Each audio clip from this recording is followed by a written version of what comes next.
Lamar Griffin III joining the show. I get to spend Christmas with my new family member. We are covering those Netflix games. These games are going to be out of control and so much to talk to, but I did want to say congratulations. What are you most looking forward to for Christmas Day? Yeah, I mean, being with you guys, we're going to be in front of 195 countries, probably anywhere from 60 to 80 minimum million people. So this is a great opportunity for the game to go worldwide. I know that's a huge initiative for the NFL, is to make American football a worldwide sport. And Netflix is going to be at the precipice of that. So I'm honored to be on the show with you, Drew Brees, Mina Kimes, Manti Te'o, and our entire conglomerate of what feels like 1,000 personalities, but it's the greatest accumulation of talent we've ever seen on any network, and I'm honored to be a part of it with you guys. The thing I'm most excited about, I think it's just obviously, I mean, the one seed's still in place. We've got a lot to talk about, and we're somehow on the same marquee as Beyonce and Mariah Carey, which is insane to add to that list. Like, we're all just the warm up for that action. But there's this idea of it being like we're all going to be connected. Like, I have family in Poland that gets to watch what I do for the first time ever on Netflix. You said it, nearly 200 countries, and you see like all the different faces from all the different networks. It's all coming together and being connected while we're covering the sport that we all equally love, even though we don't all have the same opinions about on that very special day. Now, the jersey you're wearing, of course, you played for them. We're gonna get into it. Let's dig into the Jayden Daniels experience. He comes off a bye. He's running, by the way, all over the Saints. I loved seeing that. And he has this really beautiful connection with Terry McLaurin. Nothing gives me the Christmas warmth more than Scary Terry finally sort of having that in his career. What do you make of their connection? No, Jayden Daniels and Terry McLaurin are easily have become one of the best quarterback wide receiver duos in the NFL. I'm happy for Scary Terry because he's had a plethora of quarterbacks over his time being there in Washington. But now every single time he steps on the field, he and that team feels like they have a chance to win. So I'm excited for him. Jayden's been doing it every which way, high completion percentage, playing winning football, running when he needs to. And I see as the year goes on, you're getting to see that special player that everyone saw at LSU more and more and more every single week. He is by far head over heels in the lead for NFL Rookie of the Year. And I know that the Washington Commanders feel like they have their franchise quarterback because they do. How far can the Commanders go? If we look at the playoff picture in the NFC, how far can they go?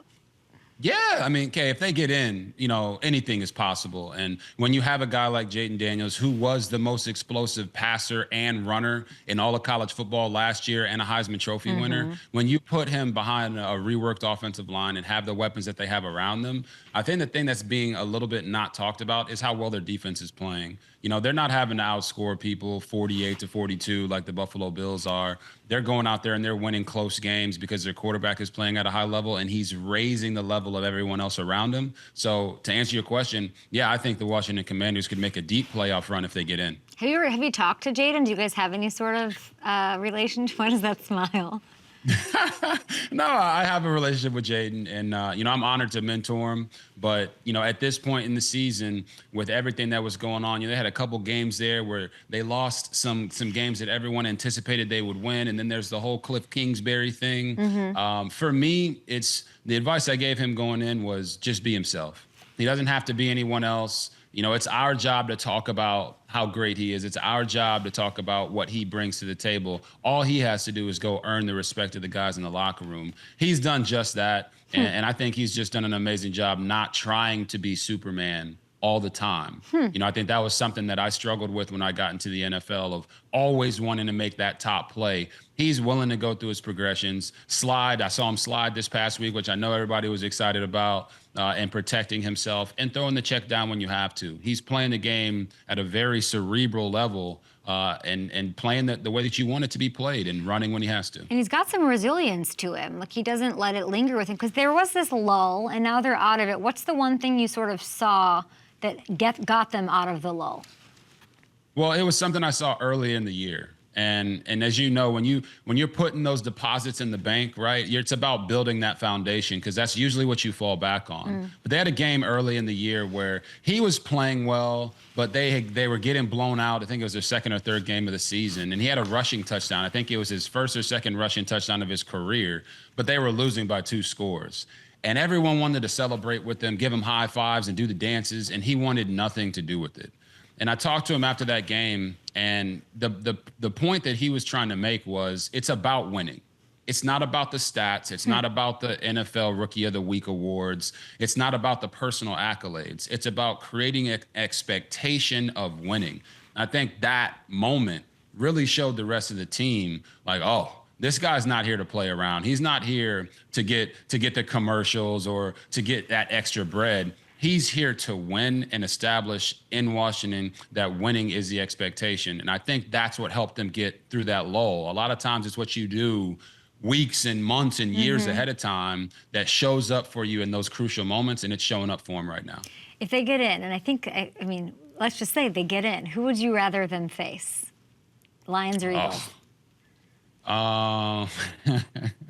Who would I rather them face? Yeah. I think the division rivalry is the one that you go to. You don't run away from that. Wow. You know, they look pretty good.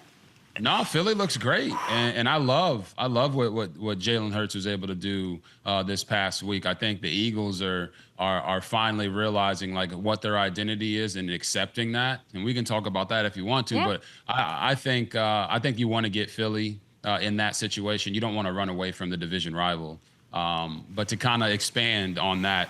I just feel like I went back and I watched the tape for the Eagles. Yeah. And with Jalen Hurts, he started the game 12 of 13 in the first half, 2 touchdowns, but he started the game 9 for 9. They ran 3 RPOs, which is what he's best at. They got him in rhythm, 3 RPOs. They ran empty set 4 different times to spread out the defense and give him a clear picture of what he's looking at. And they ran motion on 4 of their first 12 completions to give him coverage identifiers. So he knew he had man and he knew where he needed to go with the football. I said this last week, Jalen Hurts is a winner. I do believe he's an RPO quarterback. So you have to utilize the RPOs to give him an opportunity to get in rhythm. His first touchdown pass, RPO. And I think people want him to be a pure drop back passer who's throwing the ball 45 times a game because he got paid so much money. But that's not what he is, and that's not what they need him to be, and that's not what winners do. Winners aren't out there throwing the ball 45 times. They're throwing it 32 times and blowing out teams that are really, really good football teams. So I like Philly, but if I have to rep anybody, you know I'm going to rep the Commanders. And they play each other this week, which I love. Maybe we'll get that preview, and it's a true, competitor wants that for a third time. I would not want that. I'd run to the banged-up IR Lions quickly, coming off that loss that they had yesterday. There's the RPO thing. We saw that, but you can't. I mean, we saw drop-back passes in a huge way yesterday. Jalen comes out and says, that's what you wanted to see. Is he talking to you, RG3? Like, what does that mean that we were able to see him dish it out the way he was when Saquon was less available? Yeah, I mean, if he's talking to me, he's talking to the wrong guy. You know, I've always supported Jayden, and I believe he is a winner. What I say is if it's Michael Jordan, right? Michael Jordan goes to shoot his shot selection. What is his main shot? What is that shot that you know we're going to get that every single time? It's a fadeaway. Jordan's going to shoot the fadeaway, and he's going to use that fadeaway to set up the rest of his game. Whether it's the dribble drive, penetrate with the floater across the middle. At times, he's going to be open for the 3, and he's going to knock those down. So for Jalen, to me, it all starts with the RPO. He is a quarterback who can run and pass. Utilize that, it opens up everything else. You heard A.J. Brown talk about it at the end of the game in the locker room. He said Jalen got in the rhythm, and that's just how the game went. They got him in rhythm. It's not a bad thing to be an RPO quarterback. And then he also was dynamic dropping back to pass. Were you impressed? So, yeah. I mean, if you look at it, 28 straight dropbacks. Were you impressed? Yeah, I was impressed. And that's what I'm saying. In those dropbacks, 28 straight dropbacks, you're talking about RPOs, movement, empty formations. You know, he had a couple scrambles, had a little nice stanky leg where he made the defender fall down and then slid before he could get hit. That's how you get your quarterback in rhythm. That's how you come out and you prove who you are. And I mean, for Jalen, he just got to do it every single week. I remember Michael Vick used to do this. He'd have a couple games where he would be lolling, and then the media would say he can't throw, and he'd come out and throw for 350 yards. And it's like, all right, well, just act like they're saying that all the time, Jalen, so you can go out and ball out like you did this week. It is Jalen versus Jayden in Week 16. If you look at that NFC playoff picture, are the Eagles the best team? No, I still think that the Lions are the best team.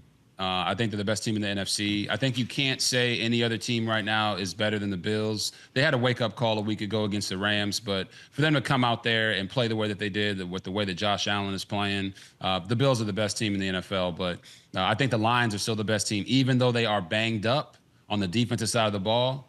You can't take that away from them with what they're doing. And I know there's a lot of angst about Dan Campbell and what his propension to go forward and kick on sides, but I think the Lions are still the top team. I mean, it is a little angsty, right? It's a little. Are you eye rolling that like it's the way they can win that way? There's no concerns with the way that Dan Campbell operates. I just think that for Dan Campbell, if he starts questioning what he's doing, then he loses the essence of who he is. So we just talked about Michael Jordan, right? Michael, I think he's on record saying that he missed more shots than he ever made. And it's like, well, no, duh, but you just got to keep shooting. So for Dan Campbell, it's like, hey, man, if you're going for it on fourth downs and your gut is telling you to do that, you got to trust your gut. Yeah. Look at where it's gotten the Detroit Lions. Everyone will want to nitpick and say he shouldn't do this, he shouldn't do that. Well, everything he's been doing has gotten them to be the best team in the NFC. He's got to keep trusting that. Don't second guess it now. Keep biting off kneecaps. Keep doing whatever you got to do to help put your team in position and let them know that you believe in them. When I look at the Eagles, I don't have a question. I think they've got a great defense, best in the league in the second half. I don't have a question. I don't have a question about Jalen. I don't have a question about them using RPOs to set up. They can have Saquon on the bench and they do it. But I do question the Lions. I have a question about their defense, and it's not like that they're not playing well, but. And they might get Aiden back, and they might get some pieces back to generate some pressure. But if I look at who's the best team in the NFC right now, it's very hard to not give it to the Eagles. It's interesting you're sticking with the Lions. Yeah, the Eagles have the #1 defense, really, period, right now. Statistically, they're the #1 defense in the NFL. I think what Cooper DeJean and Quinyon Mitchell have been able to do outside has been unbelievable. And then you mentioned the Lions. They just lost another defensive tackle today to a torn ACL, McNeil. So they're continuing to get banged up. I just looked at the Bills score 48 to win. The Lions were down by two, 3 scores and still came all the way back and tried to make a game out of it.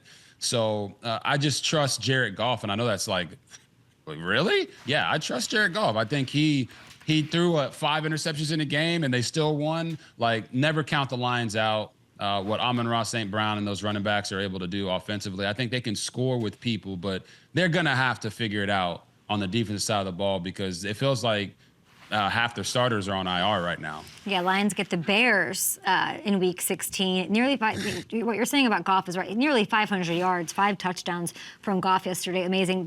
Carlton Davis is getting surgery. Aleem McNeil done for the year. I know it's a head shaker. Got to put it together. If we flip over to the AFC, do you have a Lamar Jackson jersey under the one you're wearing, or do you have Lamar socks on? Like, let's talk about this massive game yesterday. We get to watch him on Christmas against the Texans. It would be a huge game for the team and him personally, but these 5 touchdown passes against the Giants. And then Josh Allen, of course, does his thing. Is the MVP race still a race? Yes, it's still a race. And I said this on X yesterday and, got a lot of comments back. Oh, you don't like Josh Allen, blah. No, I love Josh Allen. I think Josh Allen is in the driver's seat right now. He's the #1 seed in the MVP race. But what I also know is that the MVP is the MVP of the entire season. It's not the MVP of a 4-game stretch. It's not the MVP of a 6-game stretch. It's not the MVP at the beginning. It's not just the MVP at the end. So last week, Saquon Barkley was #1 in the MVP race. A couple weeks before that, it was Lamar Jackson, and nobody questioned it. So how you finish matters. And, Kay, we have the blessing of watching Lamar Jackson play against a playoff team in the Houston Texans on national TV in almost 200 countries, and how you finish matters. The Bills have 3 games left, and so do the Ravens. Well, the Bills are going to play teams that have a combined record of 7-21 that are not making the playoffs. Lamar and the Ravens are going to play 2 teams that have a combined record of 19-9 in the Steelers and the Texans. And to me, if Lamar goes on Christmas Day and has the game he had against the New York Giants, I believe he wins the MVP in that situation because it's on prime time galactical TV. Okay, everybody is going to be watching this, and I can't say enough about the season that Lamar's had. If you put them side by side for the season, Lamar beats Josh Allen in every statistical category except for rushing touchdowns. So, and he's got 9 more passing touchdowns. So it's like, it's not Josh Allen hate. Josh Allen is doing legendary things. I think he's the first quarterback in NFL I think history. we have the. Do we have it? I'm hearing that we have it. The, you have that graphic? I think we have the passer rating. Or I don't know what we have. Yeah. This makes your point. This is for you, RG3. We whip this up for you. There you go. I know what you're saying, but if we give him another one, not if we give him, if he earns another one, that's 3 for him. Do you think there's any hesitancy to give it to him when, I mean, narrative-wise, the Bills have won in bigger spots. So your Christmas idea is absolutely, it's huge. He has to perform and have that sort of a performance on that world stage to tilt things in his favor. He also has to take care of business against the Steelers in a big way. Correct. He has to really have a great game there. He has the opportunity, but I mean, three MVPs puts him in rare air. That's Tom Brady, Brett Favre, Johnny Unitas, Jim Brown, Aaron Rodgers, Peyton Manning. They have 4 and 5 apiece. I wonder if there's any voter thought about that, because it does feel like in 10 years I'll look back at Josh Allen's season as that 2015 Cam Newton season, not this third MVP run for Lamar, at least right now, but a lot can change. Yeah, Kay, I think you're hitting the nail right on the head. I think there is some reluctancy to give Lamar a third MVP. Maybe. Just because the narrative around him is he's got to do it in the playoffs, right? But I don't think that's necessarily right. Last year, a lot of people were saying Lamar shouldn't have won because his stats weren't that great. So now this year he's leading the league in a bunch of different quarterback categories, and one of the tops in the league in touchdown passes. And Josh Allen is kind of in that position where his stats aren't to the level of some of the other quarterbacks when you look at Lamar and Joe Burrow and Baker Mayfield. So I wouldn't hold that against Lamar. I don't think that the MVP of the regular season should matter to the postseason, and that their postseason lack of success should affect that. Lamar has earned that. But the race isn't over. Like I said, right now, Josh Allen is the MVP of the NFL, but we still got 3 games left. He beat the #1 seed in the AFC and the NFC. His numbers over the last 4 games are absolutely out of this world, but we still got to finish the season. And I think people got to stop saying the race is over. Okay, it's not over. It's not over till the fat lady sings, and the fat lady might be singing on Christmas. I don't know. Did you just call? You didn't just call. Hold on, we got 2 performers on Christmas. I know you didn't just call them fat, right? Let's make sure. Oh no. Let's make sure. We going to a party with Beyonce. We are. Beyonce. I'm so excited. And that brings me to the Texans. So they clinched the AFC South with the win against the Dolphins. I'm kind of like, I don't know. I don't know what to make of you. You lose to the Jets and the Titans in the last couple of weeks.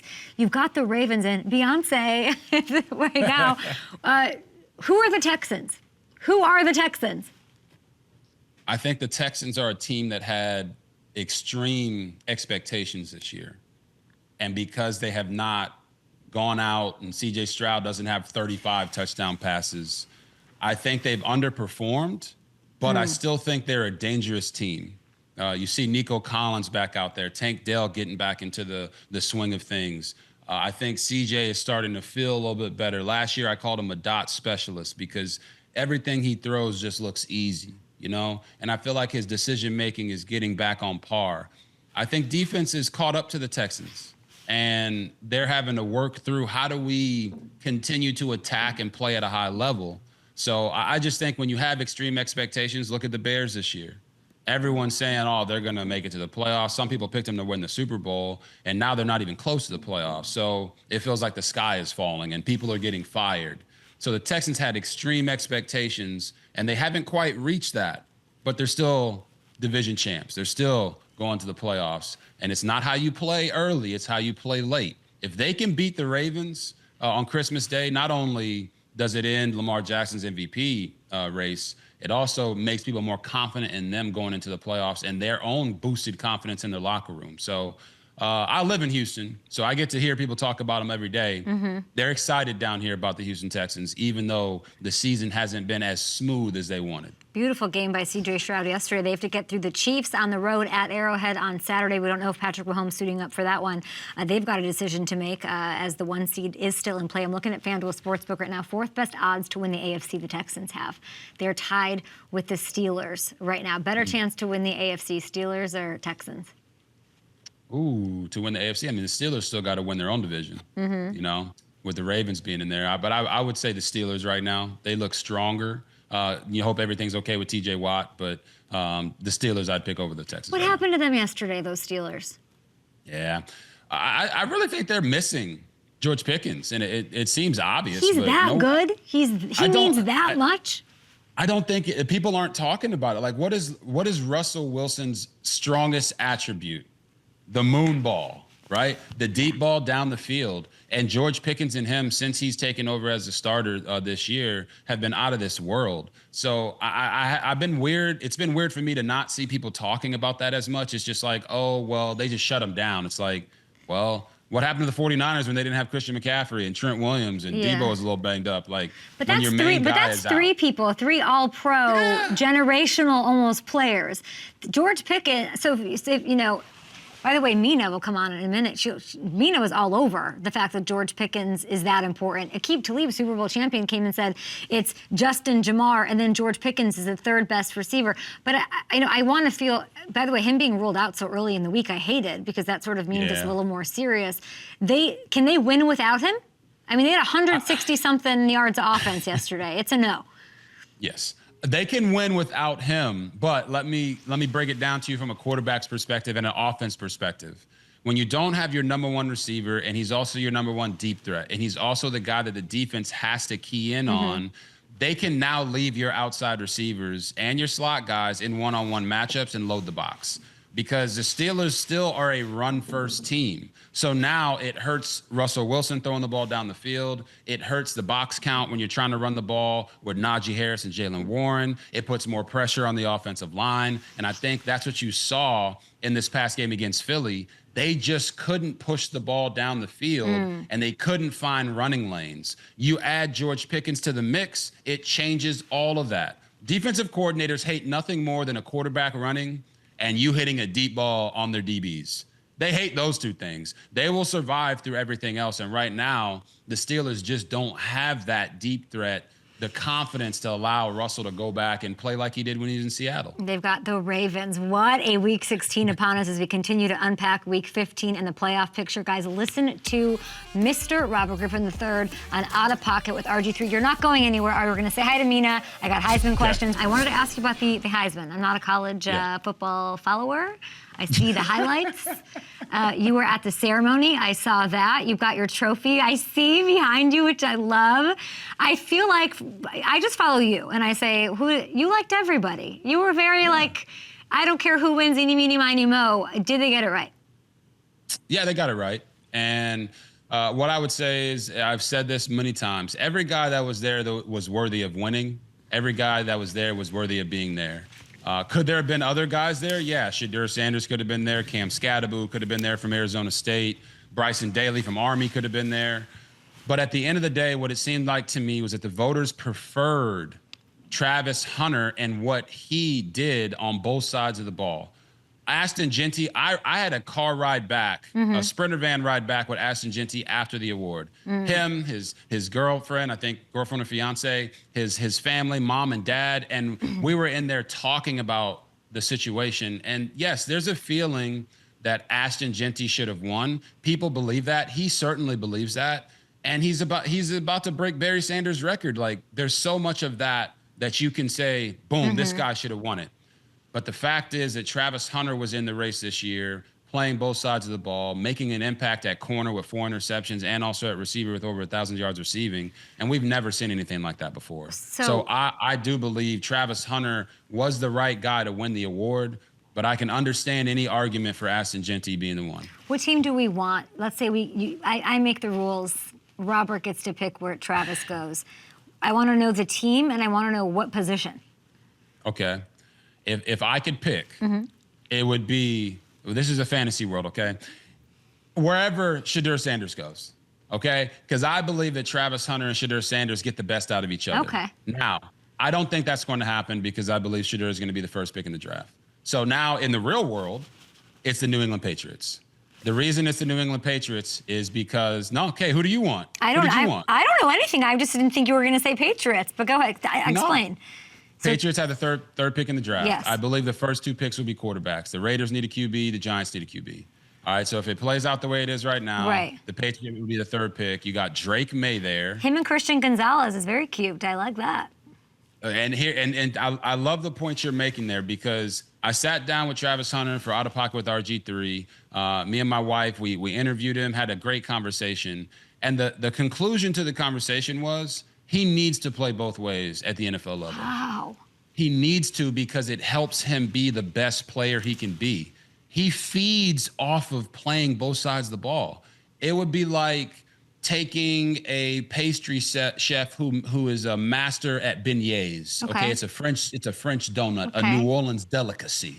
And I'm now going to go tell him, you can no longer make beignets. You can only make cakes. It'll stifle him.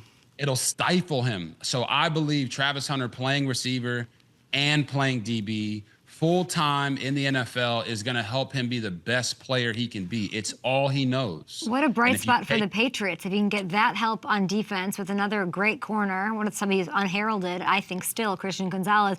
And Patriots need explosive, they need beignets. They need explosive plays on offense. We can't find a beignet in New England. You really can't. But I'm telling you, he told us point blank period, he feeds off of making plays on defense, and it helps him on offense. He's done this his whole life. Since he was 6 years old, he's played offense and defense every single snap. So don't change him. Don't take a round peg and try to put it in a square hole. Yeah. Let him be himself. That just means he won't be able to practice every day. Just throwing that out there. RG3, why when I open my phone, maybe it's just my algorithm. Every time I open my phone, it's Travis's girlfriend, or fiance, I think, rather, that's on everything. He had an apology on a stream, not an apology, an FU defending my woman moment. What do I need to know about that as a Heisman winner who's dealt with this cycle of media in a way that was probably much less than what it is now? What advice do we have for this Heisman winner, and what do I need to know? Yeah, I mean, what you need to know is that Travis Hunter loves his fiance, and I hear a lot of people saying, well, guys got to make their own mistakes and they got to do this, they got to do that. I just think the assumption that saying that his relationship is a mistake is already bad in the first place. We shouldn't be diving into the personal lives of these players when they have a loving fiance or a wife or a girlfriend or whatever it may be. My advice to him and my wife's advice to her in the moment was to just continue to live your life and enjoy each other. Because as long as they're enjoying the moment and enjoying each other, it doesn't matter what anybody on the outside says. But I do think that Travis Hunter is getting a crash course on the most famous college football player in the world right now. And mob mentality, Kay, you know how this goes. Mob mentality can turn something that's nothing into something. So our advice to them was just continue to love each other. Make private whatever you want to make private. But I think people giving exposés on their relationship, especially in the national media. I just love that. I love that you guys had advice for them. I like this beautiful camaraderie that you guys have. We're going to take a short little break here with RG3 and say hi to Mina Kimes as we go to break. I'm going to have you guys do a impromptu, didn't tell either of you this is happening, draft from the Netflix 22-person gauntlet. Welcome Mina Kimes of ESPN to the show! Hi! Hello. Good to see you guys. Hello. Great to see you. What's up? Happy to have you here. The three of us get to hang out with Manti Te'o, little Drew Brees, and 90,000, who isn't working Netflix Christmas? So excited to have this big family. So I thought we could take a look at the 22 people. It's a 22-person roster. We're going to have a snowball fight speed draft. You guys are the team captains. Who would you want on your team for a Christmas Day snowball fight? Mina, you have the first pick. Wait, a snowball fight of this group. I mean, quarterbacks should go early. Can I take Robert? Because that's the first. No, Robert's a team captain, and we need to see Mina and RG3, and then we need the list, guys. Let's do it. Throw it back up one more time if you guys can. Okay. I'm looking to see who else can throw. I mean, I bet Greg Olsen can throw. Okay. Oh, Drew You're gonna go Brees, with- obviously. Yeah, I'm going to go with Drew Brees, arguably the most accurate quarterback of all time. Okay, first mistake there, Mina. Drew's got shoulder issues, so he can't really throw like that anymore. But I'm gonna go with Nate Burleson. Okay, I think Nate's got a little more athleticism still left in his body. I'm gonna go with Nate. Mina. G-Reg, I'll go with Greg Olson here. I don't even know if he's played quarterback. I assume he was like a high school quarterback, Robert. That's like, just, right? He probably did at some point. Well, he probably was. Honestly, quarterbacks are the best athletes on the field, so I understand where you're coming from. I'm going to go with J.J. Watt as my second pick. Damn. So you're having time to think about it, and I'm like, okay, God, you took J.J. Watt. Do we think Manti can throw? I'm sorry, we're just taking all the players. I realize this is... I was going to say me. What about me and Bert Kreischer? You don't think we got a little something? I don't know. I've never seen you throw. I can't throw. Actually, you know what? I forgot to take J-Mac. I'll take J-Mac, my teammate, J-Mac, Corey. That's a good pick. He's an incredible athlete. I'm gonna take Bert. All right, the machine. It just makes sense. So we got Nate, JJ, and Bert. All right, I'll pander a little bit. I'll take Kay here because I don't know if she can actually throw, but she can throw to guests very well. So I'll start oh my God, thanks, man. What a compliment. Listen, we're vibing right now. That was good. That was a good one, Mina. I'm gonna go with man. Make your last pick. Let's go. Did you pick Manti or did you not pick Manti? I didn't. I picked Kay instead of Manti. All right, I'm gonna go with Manti Te'o. I feel like he's gonna bring the Hawaiian vibes and we'll be Gucci. We get to hang out on Christmas Day with Netflix, 2 epic games, Beyonce, Mariah Carey, almost 200 countries that we'll be sharing time with. We're gonna get back on the air. RG3, we'll see you on Christmas. See you guys there.